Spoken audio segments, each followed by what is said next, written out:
This is what happens after the intro, a video series by Match B2B that looks at patterns determining whether international B2B connections actually continue or quietly lose momentum after a strong start.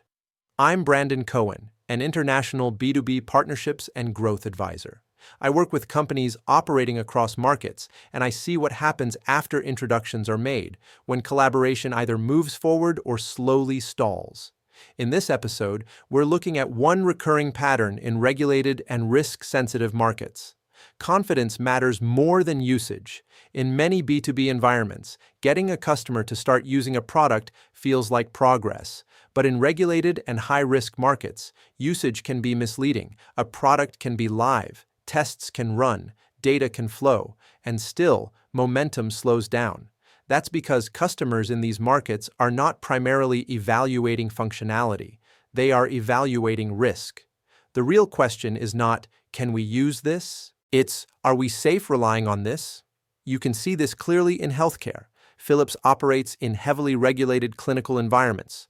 Hospitals often pilot new systems, connect devices, and even see positive clinical indicators, and still hesitate to move forward. What holds them back isn't usability, it's accountability. Hospital teams are asking who is responsible if something goes wrong, how the solution fits into existing clinical governance, and what happens during audits or regulatory reviews. Philips found that pushing adoption harder didn't accelerate decisions. What did was making risk and responsibility explicit. Clinical validation frameworks, clear regulatory documentation, and defined escalation paths reduced uncertainty. Once confidence was established, momentum followed. The same pattern appears in fintech. Stripe works with companies handling payments, compliance, and financial exposure.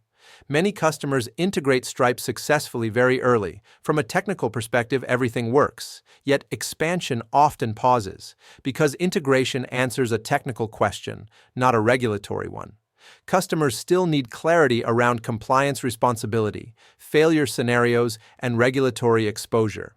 Stripe invested heavily in transparent documentation, clear explanations of how risk is handled, and guidance on regulatory obligations.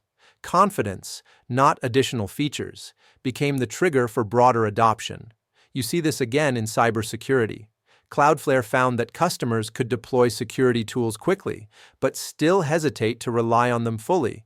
Security teams weren't asking whether the product worked. They were asking what happens during an incident, how predictable the response is, and who owns decisions under pressure. Cloudflare shifted its focus from promising protection to demonstrating control and predictability.